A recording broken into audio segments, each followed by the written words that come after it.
I'd like to welcome you to the City of Washougal Workshop meeting for Monday, August 25th, 2014. Rose, could you call the roll, please? Councilmember Vogler? Here. Councilmember Lindsay? Here. Councilmember Freeman? Here. Councilmember Shoemaker? Here. Councilmember Greenlee? Councilmember Wagner? Councilmember McDaniel? We understand that Councilmember Wagner will not be able to join us by phone today. She's got connection problems where she's at, and Councilmember McDaniel will be a few minutes late. Greenlee? Pardon? Greenlee? Haven't heard? Okay. No word. Are there any members of the public that would like to address council before we get started with our agenda items? Cassie, if you would, give us your name and number, or your name and address would be fine. Great. Good afternoon. My name is Cassie Marshall, and I live at 521 Northeast 17th Avenue in Camas, and I work at the Washougal School District office. I've been there since 2006. I think that all of you are probably pretty familiar with the location of our district office, but just in case not, we are probably about as close to the train tracks as is possible for a building.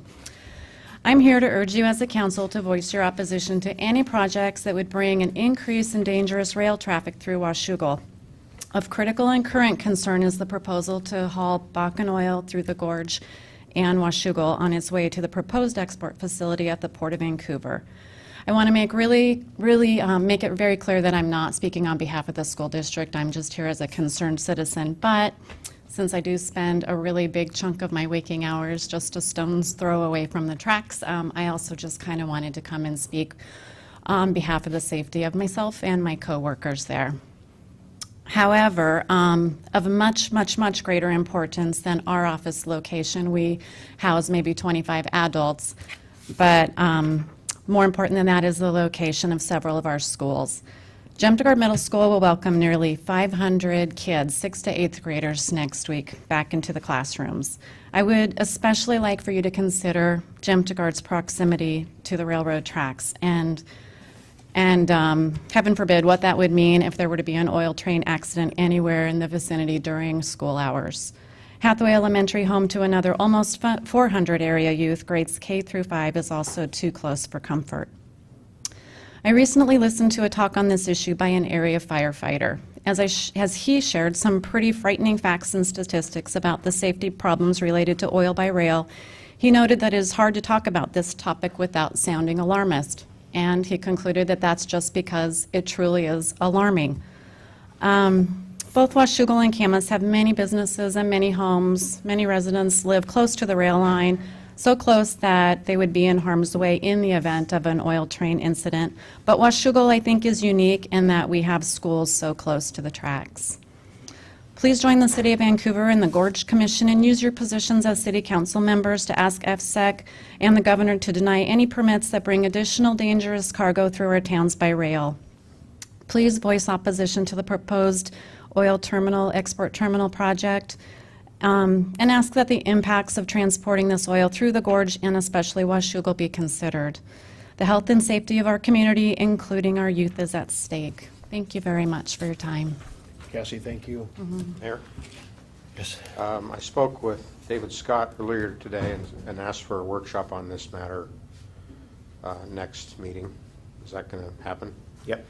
Okay. I think Mitch had that already scheduled. We had that at one point. programmed in. We weren't sure if it was going to be on the 8th or 2 weeks after that, but we can do it on the 8th. And I think what we'll do is have the council engage in a discussion about what you want to do. Instead of bringing you draft resolutions or draft positions, we'll present different options as concepts and then get some direction from the council, and then we can turn around any appropriate document that would be reflective of what you want us to do. Cool. Cassie, thank you. I think this building's actually closer than your building. So we watch them go by as well. And our apologies that tonight we won't be able to make it to the district's meetings most likely, since we'll all be here in council meetings. At the schools. No worries. Rosalie, did you want to, I know you've got a lovely written letter. Would you like to give us some words as well? You know, the letter, I think, self-explanatory, I don't want to repeat anything of that, but I want I'm sorry, it's embarrassing to have a real. Don't be embarrassed at all. Rosalie, is it easier for you if we bring a chair over there for you? Really, just very kindly gave me a chair that Okay. was comfortable. So at any rate, she was very kind to me. I would just like to share this picture, which says the old swim. That's what I'm talking about. Is the old swimming pool on. It says the old swimming hole off Shepherd Road was a popular spot on a hot day, which appears to be the case in the summer of 1931. Firemen gave swimming lessons to the community for free every summer. Doesn't say which city, but anyway, this is a picture of the children getting swimming lessons in the river.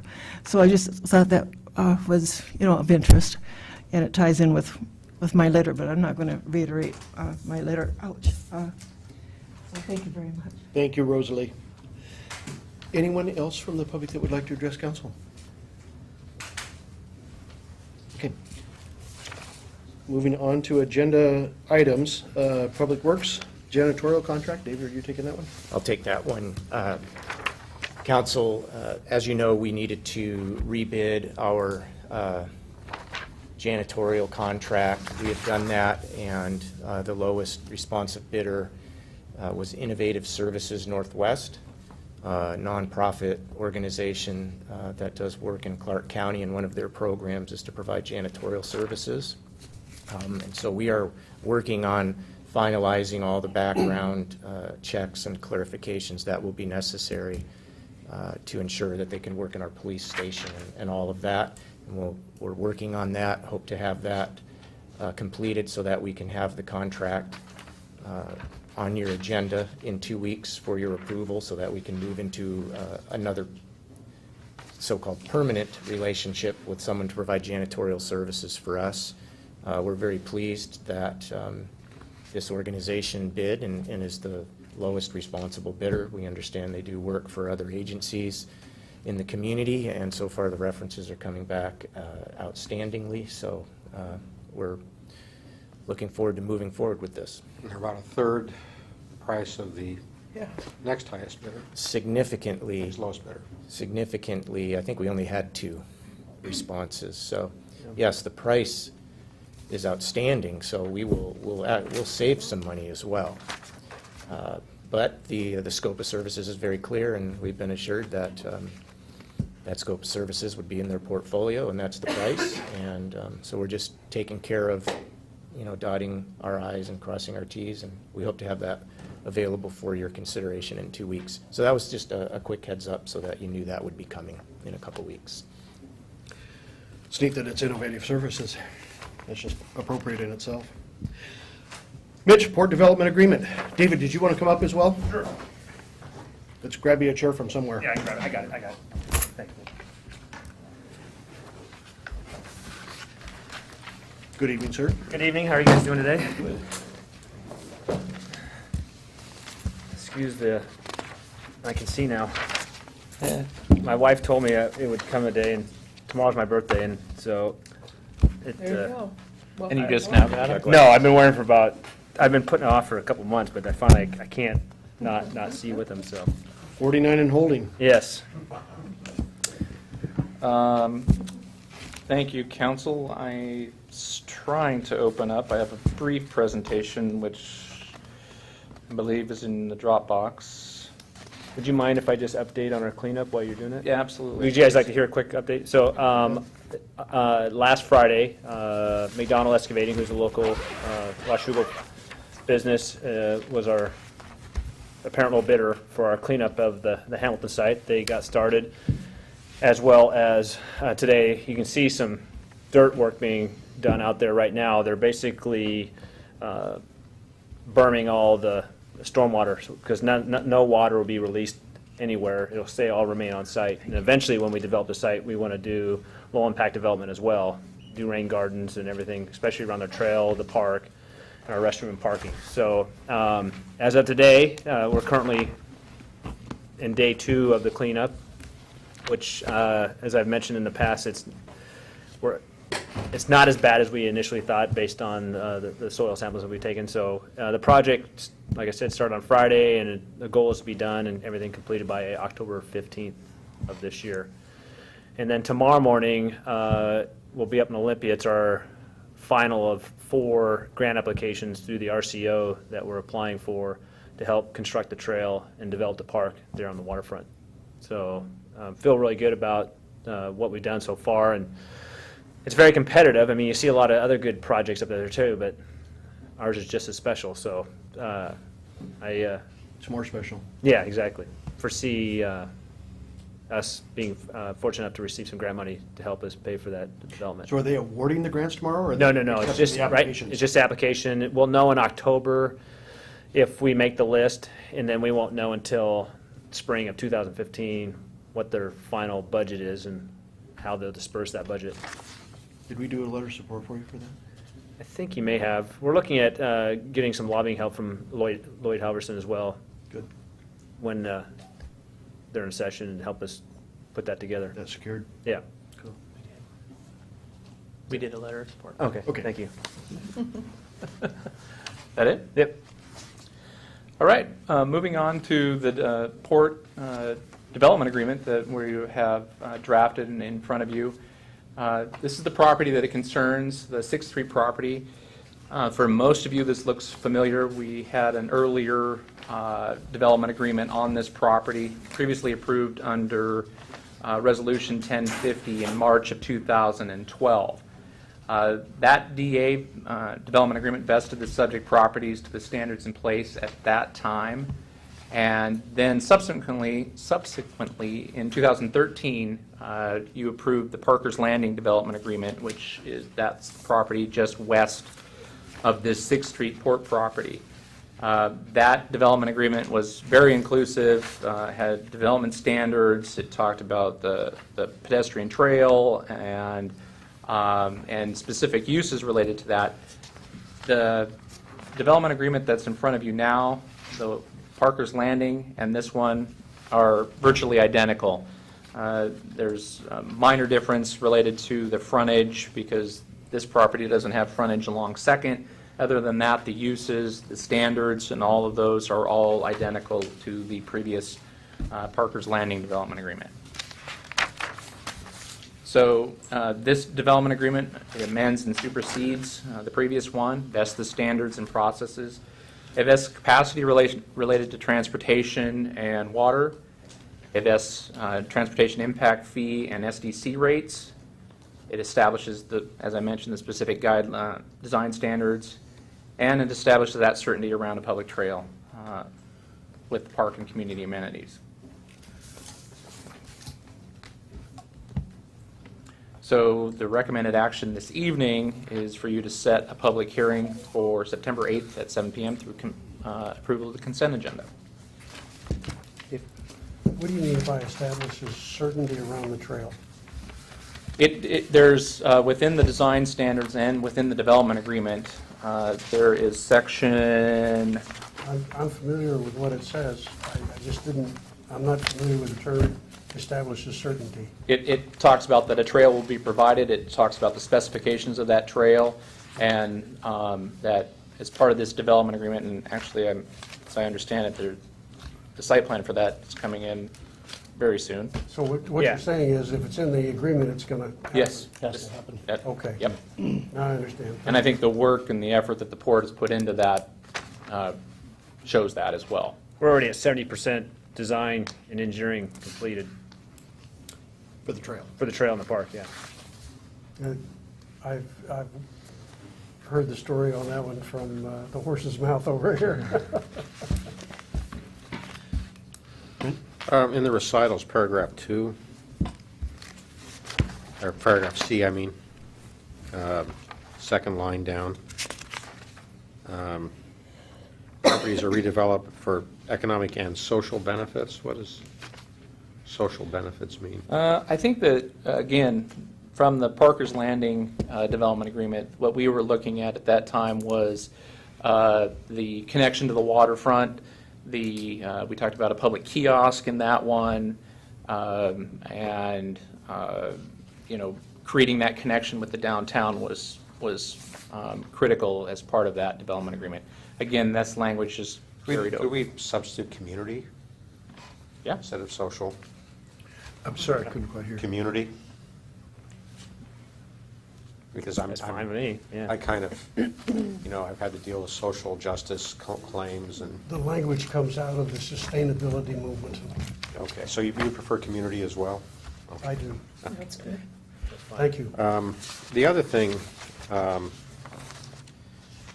could we get a side-by-side comparison Absolutely. of what the existing DA provides and how this changes it, as far as like a matrix of some kind, or? The existing DA for the site, Yeah, it's not a comparison, really. Okay. The original DA in 2012 was what we called simple. It basically said standards and uses, that's it. Or no standards, excuse me, just uses under Title 18, 15, and 17. okay. That was it, Now, when was that DA in 2012 done? March. So I did that one. Yes. Okay. Remember, it was simple. We knew it was coming back. In a different In a capacity. different capacity, yes, sir. Okay, I remember doing it, I just don't remember really what it said. Yeah, It's I'd been be a while. happy to provide Okay. council I a copy of it. have a copy of my other Yeah. computer. There is, one of the exhibits that's not attached to this will be a copy of that development agreement as well. Okay, so That this is original. basically, as we discussed at that time, this just basically fills in the details of what? Yes. Okay. Okay. It's fine. Other questions for Mitch or Dave? That was pretty easy. Thank you. Thank you. David, first responders resolution.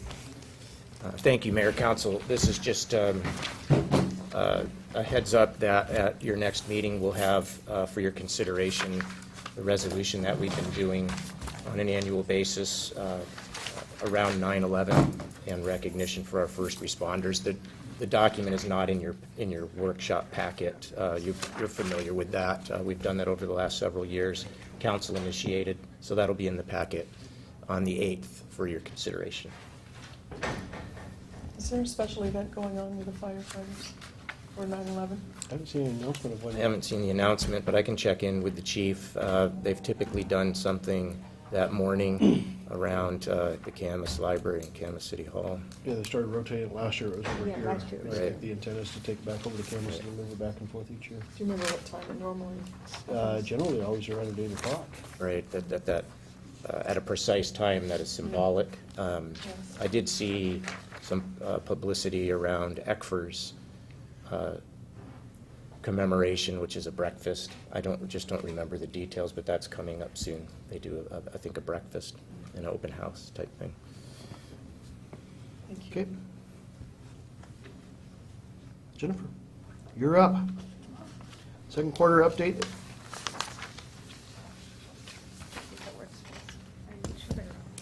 Oh, did he disconnect it? That's-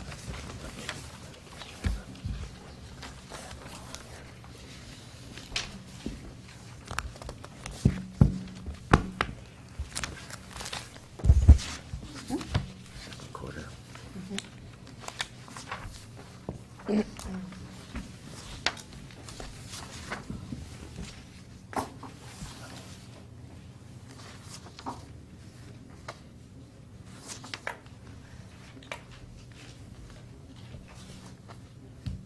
Might have touched it.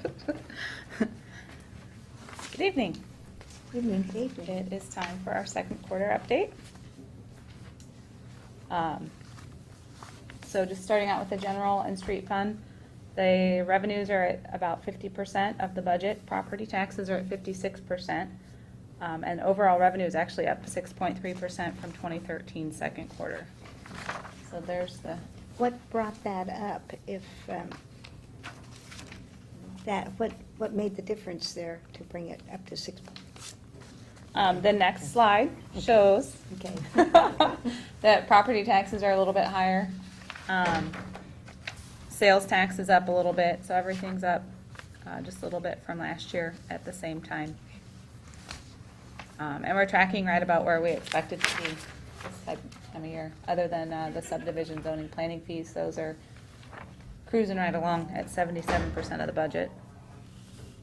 We're lagging in a few funds, though, or a few revenue sources. The leasehold and gambling's down a little bit. And the indirect cost recovery, that's based on actual expenditures, and we budget on the budgeted expenditures. So if we come in under, then the indirects that are allocated across all the funds are So that would be a corresponding reduction in expenditure on that. correct. Yeah. All right. So the expenses are about 46.8% of the budget. So you can see the judicial side is a little lower than 50%. Administration, human resources, finance. So all the departments, not all of them, but we're right about 50 or a little lower. Economic development is higher because of the new market tax credit. Wasn't included in the original budget. That was done as a additional expense, but then we should be able to absorb that within the overall general fund.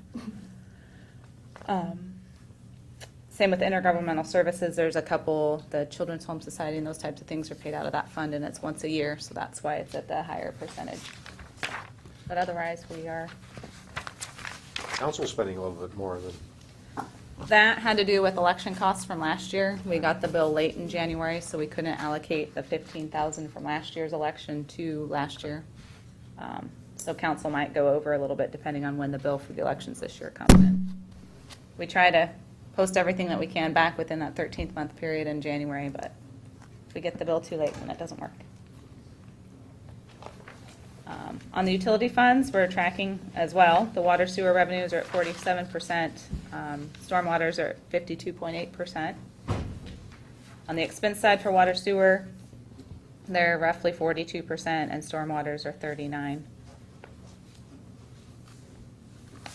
There's the graph comparing the second quarter to the budget and then to 2013 actuals for the utility funds. So that's tracking right along as well.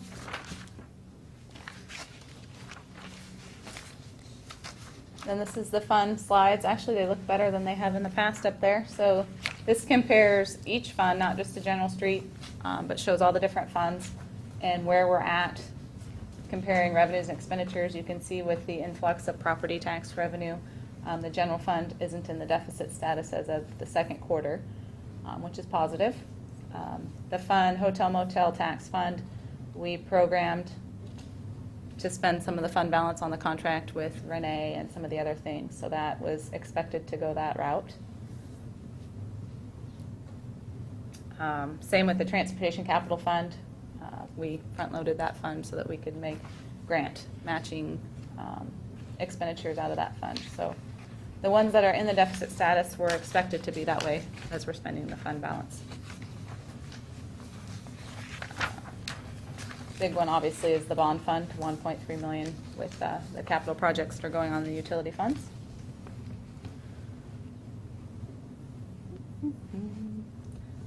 And same for those other funds. So bottom line, at the end of second quarter is we're tracking along as we expected and are looking forward to the summer months to see what that brings for building and sales tax information. And then October for property taxes to see if we stay at that higher collection rate. On the investment side, our stellar rates are still stellar on the local government investment pool. getting worse. So what we've done is we worked with Wells Fargo, and they actually have a money market account that they offered us that has a higher rate. After I show you these slides, to where it's slightly higher. So we've started putting money into that fund as well, and it actually makes it easier to transfer between in those cash flow months where we need to transfer money from the LGIP. We can actually do it within the same account. So we are moving money into this account because it does give us a higher yield. That was all the forms that the mayor and Councilmember Greenlee had to sign because they kept messing a few things up on the forms. But we are getting the right interest rate, so that's the important part. And then with the bond investments, we're down all of the bond funds that we received ahead of time. The debt bond funds for the utilities have been transferred back to our accounts to where we can spend them on the project. So there's no more of the longer-term investment sides on the 413 funds. It's just the ones that are listed up there now, other than the reserve funds that we hold till the end of the revenue bond. So those are tracking along. The negative amount on the other funds is one of the bonds was called. So that's the standard, the way it works, where if you buy it, depending on how you bought the fund, how much proceeds you get each interest payment. Sometimes when you sell it, there's technically a loss, but it's because you got higher interest payments throughout the life of the bond. So you do still get that higher call amount. It's just dependent upon when you sell it and when you bought it. So that's the way it should have been. That's it. Questions? All right.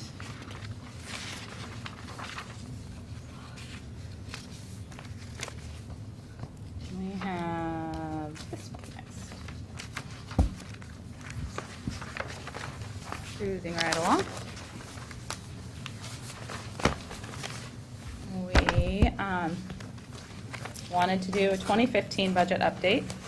We've been, now that the second quarter is done, we wanted to reevaluate where we're at and see if that deficit number was where we expected it to be, and just kind of touch base to make sure that we're all on the same page.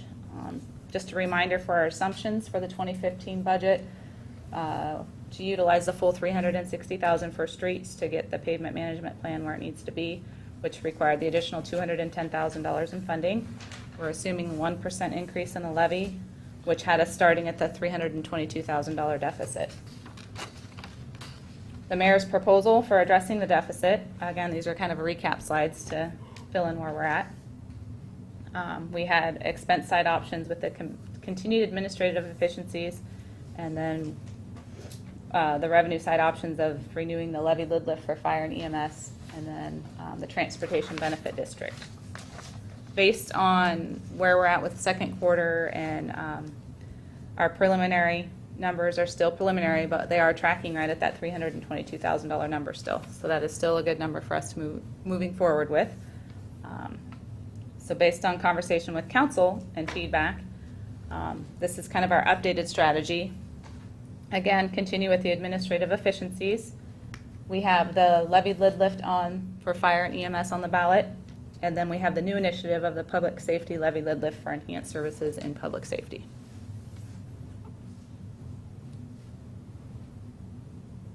So based on the feedback from council, this is our updated proposal. Continue obviously with the $73,000 savings in the reduction of one City Hall FTE and cross-training finance staff to help with the Community Development Department.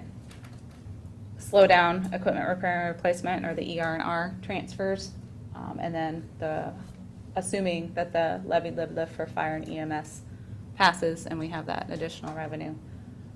And the result of those is the balanced budget and the elimination of the $322,000 deficit. We didn't include the other levy on this analysis because it's a wash. It doesn't add to the deficit for 2015. So for the next steps, what we're going to do is bring various department heads in to talk about the highlights of their 2015 budget. We're going to start tonight with Jeanette for Human Resources. Next council workshop meeting, we'll have Public Works highlights, and then they'll talk about the unmet needs of the city in the Public Works arena, and some possible funding options for those unmet needs. And then the Community Development Department will also go. September 22nd is when the high-level 2015 revenue and expenditures presentation comes forward. And then Finance, Administration, and Police will also do their highlights. That will probably roll into the meeting as well, depending on timing of other items on the agenda. Part of the 2015 budget was the zero basing the professional service and travel and training. So on the 13th, we'll have had time to analyze those and bring those forward to share with you the results of each department's analysis of that area. On the 27th is when we do our big presentation of the entire budget. That's the fun evening. And that's also when we set the hearings for the ad valorem taxes. So to be held on the 10th of November. So we're just setting the public hearings on that night. November 3rd, we have a workshop available for further discussions on the budget, getting input, providing more information, answering any questions at that point. We're proposing a budget town hall. I believe November 8th is a Saturday. November 10th would be hold the public hearings. We'll have the election results as well, so we'll know which levies passed or didn't pass.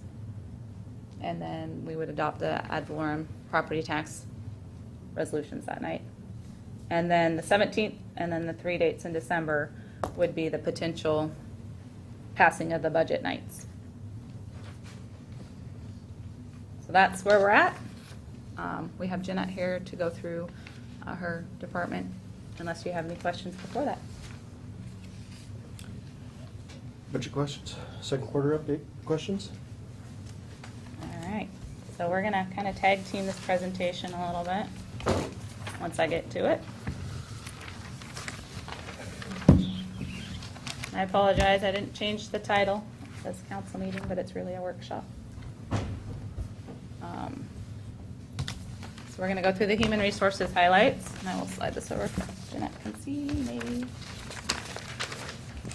So what we thought we would do, last year we kind of went through the 13 budget for the 14 scenario. So we kind of did a combined approach here where we're going to show you what the proposed 2015 budget is and then what the 2014 budget was, and then talk about some of the differences in the highlights. So as you can see here, Jeanette's total budget or in HR in 2014 was $171,000. The proposed budget for 2015 is $153,000 roughly. And then we have the breakdown of the differences between the 2 years. The parentheses are all the 2014 numbers. And you can see one of the biggest differences is no tuition reimbursement in 15. And some of the other line items are pretty similar. So with that, I will let Jeanette, I kind of stole her thunder on one of them already. Yeah. Start. Right. Okay. Let Jeanette talk. Yeah, so a couple of highlights in terms of the financial implications of my budget, as Jennifer just mentioned. Last couple of years, we have had funds in the tuition reimbursement line item. Policy dictates that employees should solicit their proposals by June 30th. We did not get any this year, so there'll be $0 in that line item for next year. The second item, one of my goals starting this year is to develop a compensation philosophy that will provide some structure and guidance, if you will, how we select our comparables, types of positions that we'll go out and survey for in terms of benchmark positions, what we do if positions are under or below market, how we want to place ourselves relative to the marketplace. So that policy hopefully will be before council for your consideration before the end of the year. So that will be kind of the first phase. Going into the second phase of the project will be the actual work, if you will, going into next year, the analysis under that policy.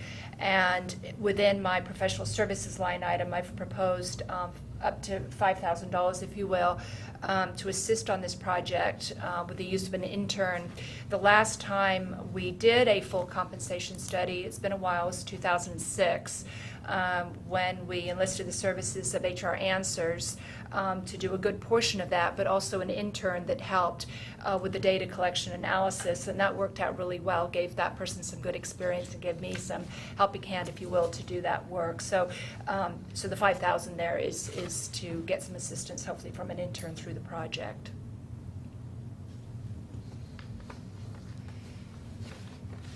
With that, we have questions.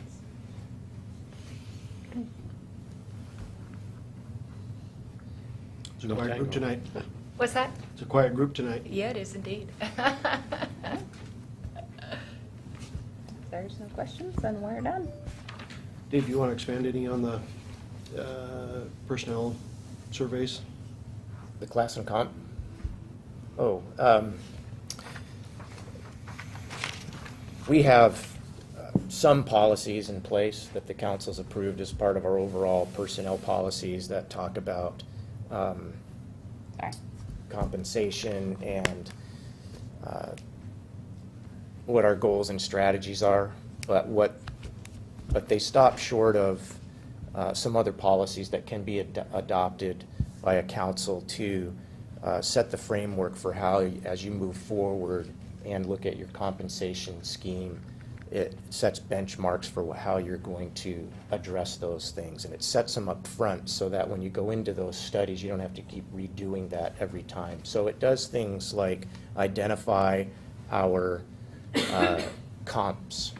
Now that might be one that has to adjust as different populations or financial indicators change, but it identifies who the comps will be. Of course, those are the subject of collective bargaining, particularly with the binding interest arbitration group, the police department, but it sets that. And then it might set a policy such as it is our policy that we strive to pay the median of that comp market. So if there's like 7, 8, or 9 comps out there, we go out, survey positions, we set a policy up front before we know the results per se that we say we want to be at the median in there. That's just one example of what it could be. It could be we want to be 110% of the median or 95% of the median. When you say comps, these are other cities, other... Typically, we look at other cities. The council can establish a policy to include whatever you would like for comps. Now, if we ever find ourselves in a binding interest arbitration, it's going to be municipal governments that provide police services. But you could set a policy to have whatever comps that you would want. But typically, we would look at municipalities, and right now what Jeanette does, and this has been presented to you in a more ad hoc basis as we've done a couple of different management positions or non-represented positions over the last several years. We'll show you it's typically geographically similar, so west of the Cascades. It will be plus or minus a percentage in terms of population, plus or minus a percentage in terms of assessed value, which is kind of a surrogate for ability to pay. There are some other measures that can be used. So we'll research all of that and bring to you kind of our proposal recommendations on what our standard package of comps would be and how we choose what they are. And then you talk about where you want to find yourselves in the market. And there's no right answer per se. It's a philosophy or a policy that if this is our comp to be a competitive employer, an attractive employer that attracts and retains quality folks, then you position yourself in your labor market so that you're able to do that. And you can decide where you want to be in that. And then it talks about what do you do once you have done your study and you go out and you find out what your benchmark is for certain positions and it's paying X dollars. You set policies ahead of time about what happens if where we're at is higher than that, and it sets in place how we deal with that. It sets in place what you do if it's lower than that. Now, of course, all of this is bargainable with our represented employees. The other thing that it will do for us is we will be going into bargaining again in 2015. It just loops right around, so we will have this done in time to inform that process as well as we look at our non-reps and then as we look at bargaining with our AFSCME colleagues. I could go on and on about all the different details that go into it, but the approach that we're going to be recommending, which is a common practice, is to set the policies in place that are without the data, without the numbers, and say, we want to be here in the market, here's what our marketplace is, here's how we deal with things when we get the information. Then you go out and find out what the market is, and then it's really mechanics after that, and you deploy those mechanics. We'll walk very deliberately through all of that with you.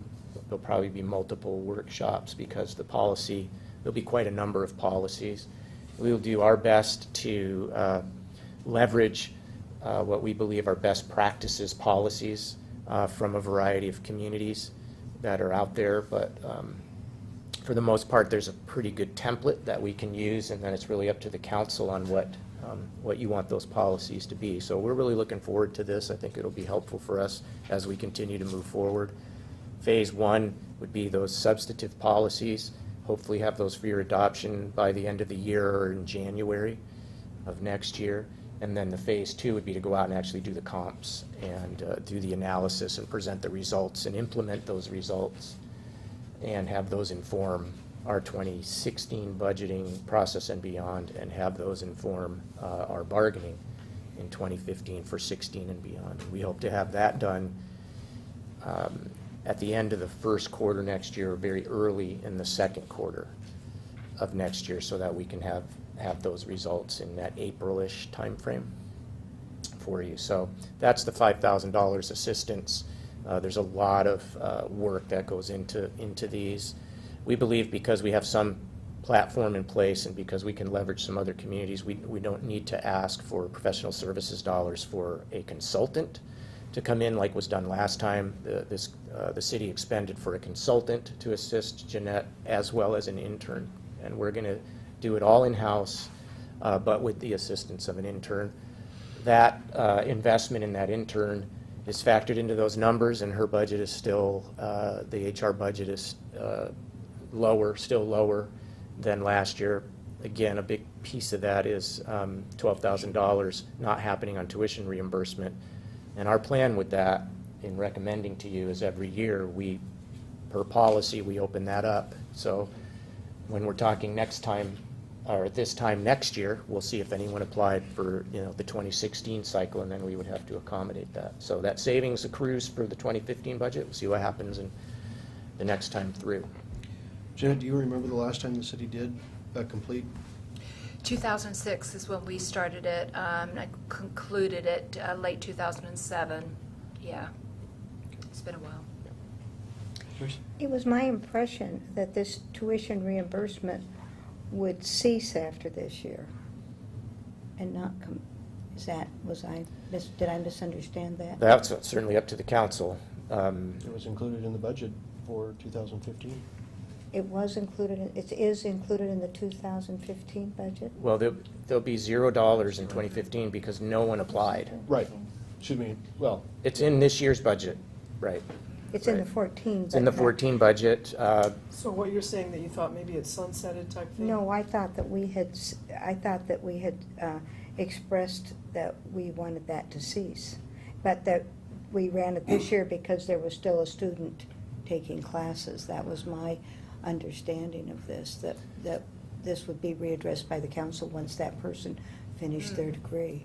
I did not think this was an ongoing to be addressed every year. I was not under that impression.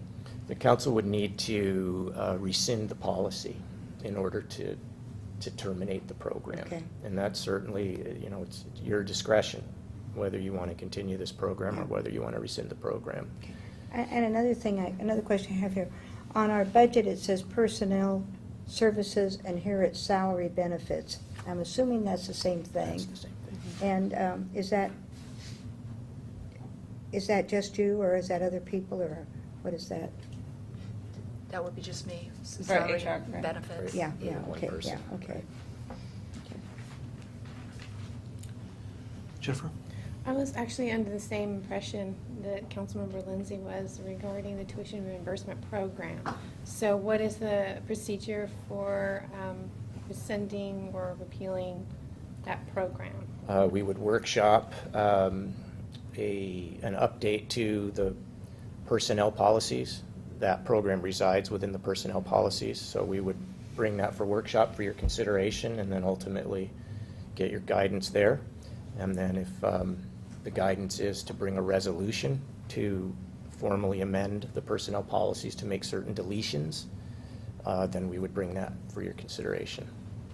We have some time to do that, and we can do that if that's the desire of the council. Because there's no money at stake for the 2015 budget, we have some time. And in fact, we could, just to be as efficient as we could be, we could wrap that into the policy project that Jeanette will be working on the compensation policies, because it'll be in the same document, maybe a new chapter is what she would do. And we'll just remember to make sure that's on the docket, so to speak, when we bring those through later this year. Okay, Joe? Does anybody recall where we had the discussion? Was it during workshop, council, budget meeting? That you and Joyce recall that? I just don't recall any of it right now. You had a lot of them. You were looking at that. You were looking at the gym memberships. All of those were all wrapped into the. So these were number all of- last year's budget discussion. And I think That's even what it was. even the year before, there was no formal vote, there was no motion that said So to would it- terminate wouldn't have been in it. the- That might have been in been the some minutes. conversation. Would our conversation have been in the minutes? Not likely. Potentially. I'm just saying, maybe somebody could help me find the YouTube. I'd just like to see our conversation over that. We'll try to find it. Thank you. I just remember there was an employee in the program, and we felt that that correct. employee That's true. should be able to Yeah, finish that's their. true. He So- finished up early this year. Yes, I knew he did, so Right. I thought, that was why we didn't take any action last year, because we didn't want to change that.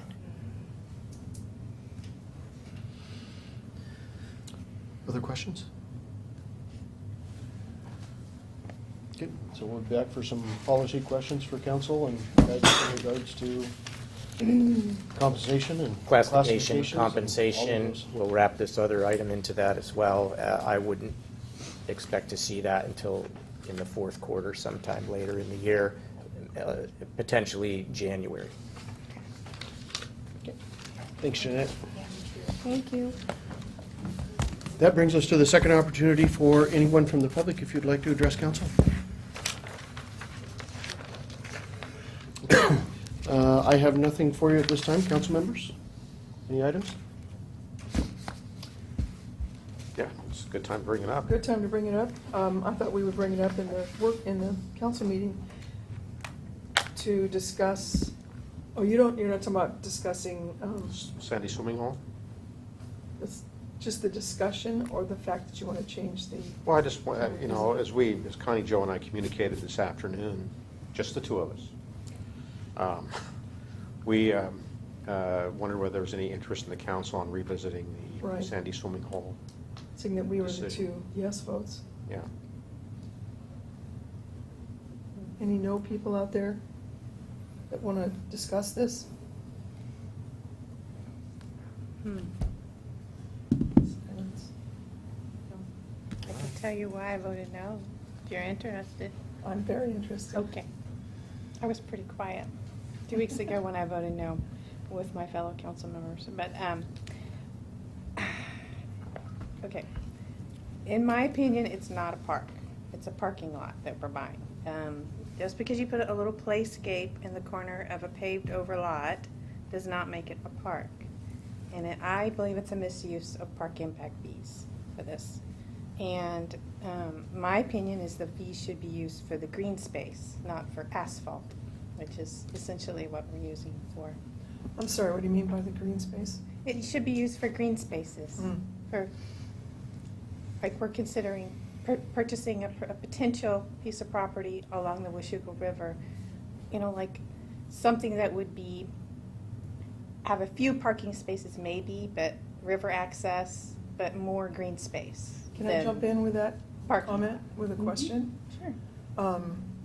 What's the likelihood of it just remaining green space and then during summertime being allowed to be used for parking? It's Or- unusable for that right now. Sorry? The Seventh-day Adventist property is unusable for that right now. It will require some work A lot of work. to level it off. There's swales in there, boulders in there, we've got a lift station in there. So that, And technically, even if we wanted to improve it as a parking lot, we would still have to do all of those things that by our code, we tell everybody else they have to do for a parking lot. So you've got stormwater fees in there, you've got all kinds of goodies that we would charge ourselves. You can. So I'm just picturing instead of blacktopping and striping it and all that. And then you mentioned that it's not a park, but is it considered part of the Sandy Swimming Hole Park? If it's part of the parking lot of the swimming hole park? Well, if I think I'm Some understanding what the parking lot. councilwoman is saying, it is legally an appropriate use of the park impact fee funds because it is related to a park, and certainly parks development can include parking, I believe. But there are different types of facilities you can do and different parts of facilities, and I think the assertion here is this particular project and what it is doing particularly, which is primarily for parking, is in your opinion not the appropriate use as a priority for our park impact fee funds that the green space part of it would be. And so there are other projects out there, you know, that are large, and parking is a smaller part of it. This particular facility is an interesting one because we actually don't own the asset, which is the attraction. It's a state agency, it's the state's, it's a water of the state, the river itself. And everything that we have basically is parking, the existing parking area that we have there. A little bit of stuff that goes along with that. So it's kind of an interesting one in that regard, as we couldn't buy the water. We couldn't do, you know, it's just not ours to own. But you looked at the statute, and it is an legal use for park impact. Oh, absolutely, yes. It's accessory to a recreation use. Yes, it One is. of our most attractive recreation uses we have in the city. If you built a community center, if you build a park, if you build a ball facility you can use park impact fees to build, certainly the parking that is either required or necessary for that facility is an allowable use of the funds. That doesn't mean that it's in the council's opinion that's the appropriate use of the funds, but it's certainly legal to do that, right? So then the question I brought up about not turning it into blacktop, and we're looking at the $400,000 fee to level it, blacktop it, maintain it. I mean, not maintain it, but develop it. Just to develop it, right? So what about the part about instead of turning it into blacktop, what are we going to save if we just leave it dirt? Is that allowable? There are alternative ways that you can achieve parking that are not asphalt. Well, one of them is asphalt. It's the pervious pavement, where there's a couple examples in the community where the pavement itself absorbs the rainwater, and then you don't have to treat it, take care of it, have it run off, and build those swales that you see everywhere. One of our sidewalk projects did that recently. I believe there's some of that type of parking over by the Starbucks in that Killian project. It's got strengths and weaknesses. It's getting better, but it's, you know, a maintenance issue. You can do grasscrete. There's different ways that you can do it such that you don't have to pave over the whole thing. Now, whether those cost less than $400, you know, we haven't priced any of that out. So it may not be cost effective, but maybe it would satisfy the desire to have more of a green belt type thing, if it could look more green. Potentially. Joyce, did you have a comment? Roughly, we're talking $23,000 per parking space. That just doesn't seem like a good expenditure of the public money in my mind for that. And I did have a couple other issues. When the park area and lot were built, they put in 18 spaces. That's 18 families at a time, plus the surrounding residents that bought in that area to go and enjoy the park. So, I mean, that seems reasonable to me, considering the size of the park and that stretch of the river. By building an overflow lot, we're encouraging double, even triple the crowds, which means triple the bodies, triple the trash, and a huge strain on our natural resources. And now, I mean, the river is beautiful and pristine, and I'm just not sure we really want to go there and do that. Now, as far as the parking problem is concerned, and the danger to pedestrians along that stretch, well, I understand people want to just park their car wherever they can and get out and go to the river. But common sense, in my opinion, needs to be practiced here. If there's no space in the 18 parking spaces, they need to go to a different park that day. They just do, because that's what it can accommodate. And I know the homeowners are upset about the roadside parking every year, and they should be, in my opinion. Drivers going down that road, they're worried about hitting people, getting out of their cars, parked on the roadside, and they definitely should be. So I have to ask, what are we doing from an enforcement standpoint? I mean, I drove out there this morning. The no parking signs on both sides are very, very clear. And so the people that are parking on the side of the road are breaking the law. Let's write tickets. Let's put up tow-away zone signs just under those no parking signs and start towing off cars. I mean,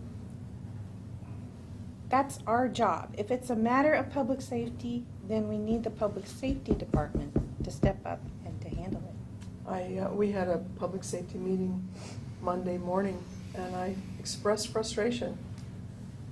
The three of us were there, and the chief was there, chief of police, and I expressed frustration that we have these rules, we have these laws, we have teeth to the laws, we must enforce them. So I agree. that has been expressed. The signs are there. And make it happen. No parking means no parking. Tickets, tow them away.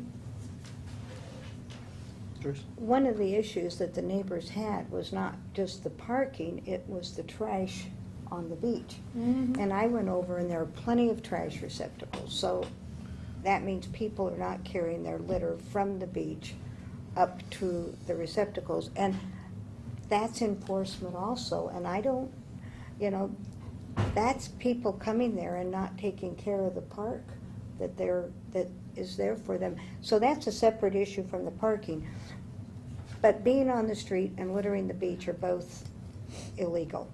And so we have an enforcement issue, it seems to me. What about charging? Oh, I'm sorry, I thought you were finished. Well, I was just going to say, we did talk to the chief about this issue at the public safety meeting, and I think that it's going to be addressed. About ways of recouping fees to be able to afford and enforce code enforcement, or an officer to go out there and patrol that during the summer months, charge for parking, tighten up. I don't know what the answer is exactly, but there's got to be a way to get people walking the beach in uniform, citing or ticketing, towing. I Need to charge for parking. That might eliminate some of those people that helter-skelter park. I was at Hathaway last night, and there's more parking there, and that's an access to the beach, and certainly Captain Clark Park is a lot of access to the river. It's just such a unique corner. We all, and then there's Riverbend right around rapids, the corner.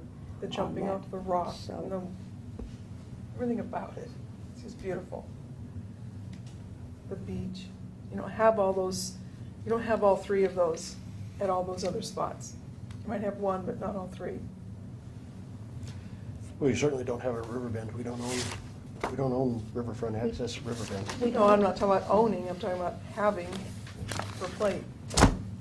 Dave? In that regard, Dave, did you get the notes from the public safety meeting? I'll have to double check. They were sent via email. You may want to take a look at them. The committee asked that the chief get together with Mitch Knipe. I see he's momentarily absent. Oh, he's right there. Oh, there he is. And rework the job description for the code enforcement officer, and also the paragraph in the ordinance which talks about the process for putting teeth into ordinances in terms of code enforcement. Did you send that to everyone on the committee? I did. I don't remember. Your email is bouncing. I need to get your email. Does the code enforcement officer have a limited commission for parking enforcement?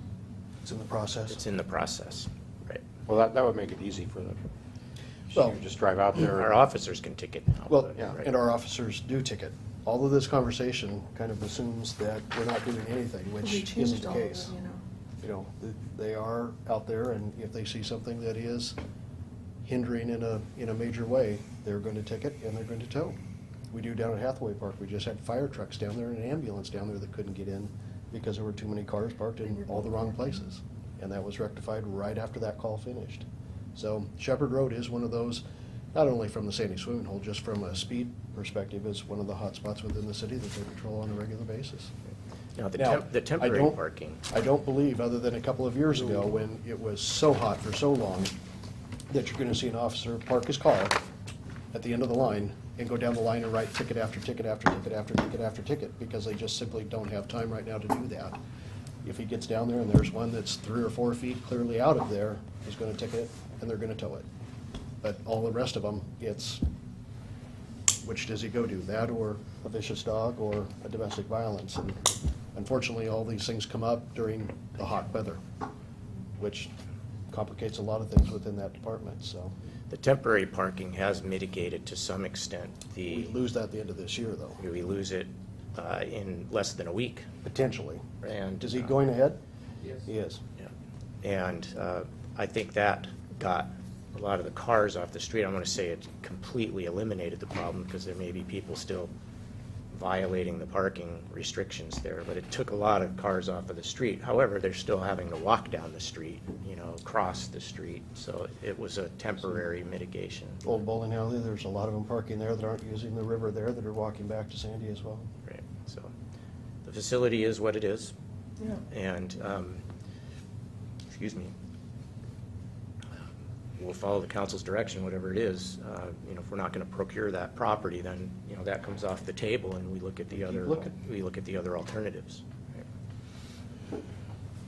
I will say that I live fairly close to there, not on Shepherd Road, but I drive down Shepherd Road probably more than many. And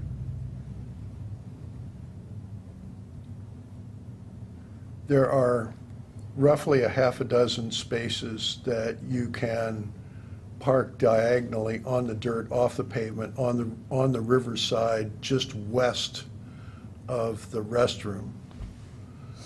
I'm not sure there's a no parking sign there. There may be, there may not be. But if you add those 6 to the 18 that exist, then 23 just barely doubles the number of spaces. It's 24, actually. So, Let's talk about 23 across the way. Oh, okay. lots of times, you'll see Shepherd Road on the riverside parked with cars next to the no parking signs all the way back to where it's too narrow to even do that. And there are still empty spaces in our overflow parking lot. So I don't know what to think about that. I'm also sensitive to the idea that doubling the number of parking spaces doubles the problems, especially trash and loud music and some of the other neighborhood complaints. So I admit it, I'm kind of ambivalent on this. I don't, on the one hand, I don't think it fixes a problem. And to spend $500,000 on something that doesn't fix the problem seems less than wise.